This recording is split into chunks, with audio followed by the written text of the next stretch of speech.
Ganun. Okay. Going back, galing sa Cavite. So si Josh, batang Cavite. Puntahan natin yung Josh. Ano itsura ng kabataan ni Josh? May mga kapatid ka ba? Ano ka bilang bata? Saan to sa Cavite? And then ano yung mga sumunod na naging moments ng life ni Josh? Ayun nga, Cavite. Batang 90s from Cavite. Batang 90s from Cavite. So apat kami, magkakapatid. Pero dalawa lang kami magkasamang lumaki ng ate ko. Okay. Cavite kami, pero nung bata kami medyo hindi maganda kasi puro, like for example, medyo may kaya kami siguro, kayang mag-hire ng katulong. Kasi yung katulong namin, parang malas kami lagi. Minamaltrato kami or medyo ina-abuse kami. Bata ka, hindi mo naman alam yun. As growing up, ayun nga, parang tulad nga ng sabi ko, hindi talaga maganda. Hindi maganda. Like, yung sinasabi ko nga, yung resources, hanggang grade 3 lang ako. Yung kapatid ko rin, hanggang grade 4 lang. Tapos nung nag-stop na kami, kasi nga, kapos talaga kami sa ano. As in, may nangyari sa business, parang ganun. Nagkaroon ng financial problems, struggles. Yun. Business and a lot of things. Okay. Kumbaga, siguro kasama na rin yung mama ko, tinamaan ng depression and stuff, diba? Tigil lahat, parang tigil lahat. So yun nga yung sinasabi ko na maaga kang tumanda.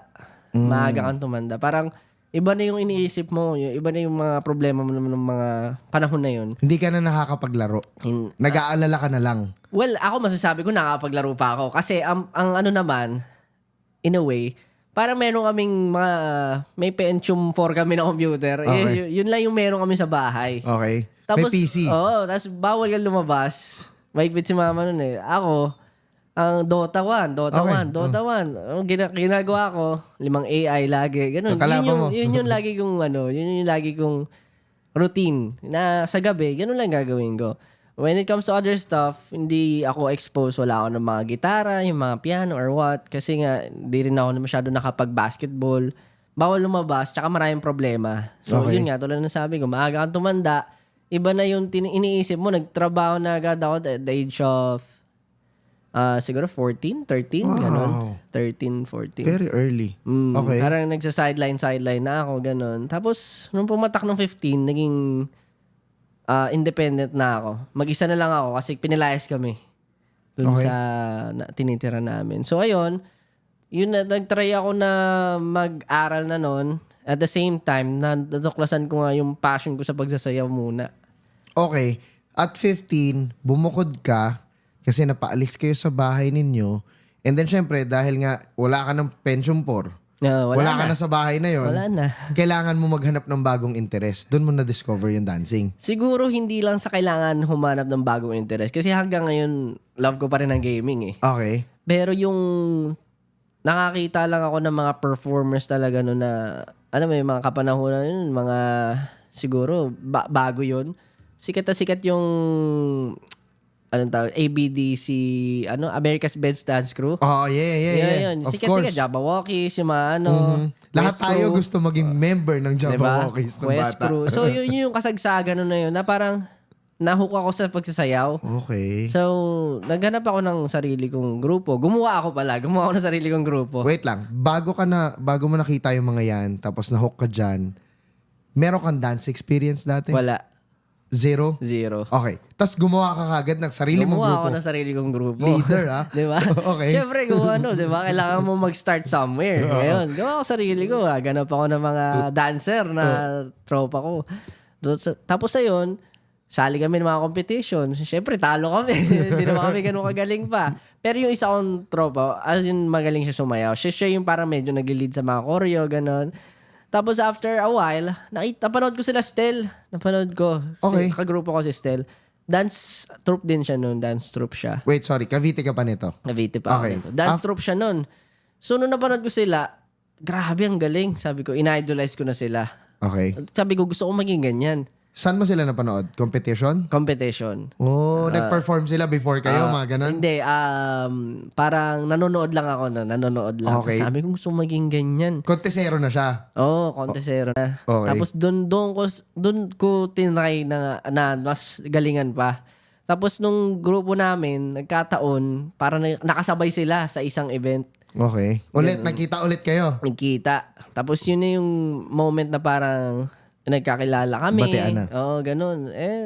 Thankfully, na nakilala ko sila. Sinabi ko nga sila, ang galing-galing nyo, ganun. Tapos kinuha nila ako. Tinrain nila ako. Doon na nag-start yung parang sumasayaw na talaga ako ng professional, Kasi mas, kumbaga nakakatrabaho mo na o nakakasama mo na mag-practice yung mga taong nagagalingan ka lang dati. Oo, di ba? Parang yung na-idolize ko. Tuwan-tuwa ako nung kinuha nila ako. Yung trabaho, computer shop lang ako nagtatrabaho dati nung time na yun. Bantay ka ng com shop. Bantay ako ng com shop, syempre. Tapos pustahan sa gabi, Dota, ganon. Sa umaga, bantay. Tapos pag may mga times, rehearsal, ginagawa ko. Sabi ko, gustong-gusto ko po talaga sumayaw. Sabi ko rin yung sa boss ko dun sa computer shop, nag-aalit sa akin. Ayaw. Sabi, ano yung ginagawa mo? Hindi ka sisikat dyan. Ina-accept mo yung oras mo. Ganon. Nananaginip ka ng gising. Ganon. Eksakto sinabi sa akin. Oh. Siyempre, mag-isa ka lang eh. Tapos, yun na nga rin na medyo nagpapasaya sa'yo eh, diba? Tapos bilang winasak pa yung pangarap mo. Ng boss mo, no? Oo. Sabi ko, wala. Lalaban ko pa rin to. Nilaban ko naman. Tapos, yun na yun. Parang sunod-sunod, nagkaroon kami ng mga panalo. Okay. Competing. Within Cavite area. Hindi. All Lumilipat-lipat over. na kayo. Nag-represent kami ng Pilipinas din. Nag-represent kami ng ibang bansa. Nananalo kami. Yung iba, K-pop competitions. May mga ganun kasi cover. Anong year to? 2014 ata, 2013, ganun. Wow! Okay, nagko-compete ka na nun for the country. Nagko-compete na, ganun. Tapos anong tema nito? Anong tema ng mga sinasayaw nyo? Dati may merong mga hip-hop, Okay. pero karamihan kasi malaki magpa-premyo. Or alam mo yung parang wala kang iintindihan, yung mga cover dance competitions. Noong unang lipad namin, nag-Korea kami, na-meet namin yung BTS. Wow. So, yun yung parang kino-cover pa namin sila noon. So, matagal na to. 2013, 2014, something like that. Na-meet namin sila. So, almost 10 years ago, na-meet nyo na ang BTS. Na-meet na namin sila noong time na yun. Tapos, nag-perform kami sa malaking concert stage. In Korea. Tapos, ayun, natuwa ako. Sabi ko, parang gusto kong maging artist na talaga. Doon parang, doon hinugot yung yung frustration ko. Kasi after ko ng computer shop, nag-call center ako. Okay, nag-BPO ka muna. Nag-BPO ako. Lakas lang ng loob, ganun. Hindi naman ako ganun ka knowledgeable before doon sa industry na yun. Tapos hindi pa ganun ka-sustainable yung art, kaya kailangan mo ng 9 to 5. Okay. Hindi lang sa hindi sustainable. Pero kung ano yung problema ko dati, problema ko pa rin noong time na yun. Okay.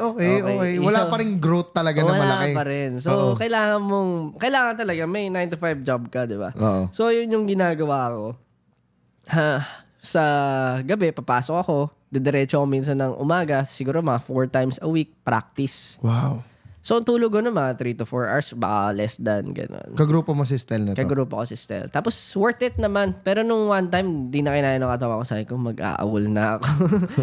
May kontrata no? Hindi pwedeng magpaalam lang basta ng resign no? Diba? Nag-awol ako for a competition. Nung nag-awol na ako, doon na ako nag-isip-isip. After ng mga competitions namin, sabi ko gusto kong maging artist na lang.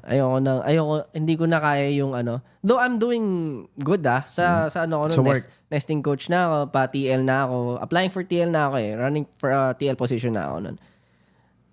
Kaso, yun nga, yung passion mo, syempre, iba kapag tinatawag ka di ba? Tapos ayaw mong may kahati ng oras yun Oo, iba kasi pag, ito yung gusto mong gawin, ito yung nakikita mo sa sarili mo. So, ayun, nag-risk na lang ako na talagang hanapin kung saan ako pwedeng maging artist. And kami, sabay-sabay kami pare-pareho na nakuha namin tong parang company na to na pinag-audition na namin before. Okay. Tapos doon kami nagkakilala.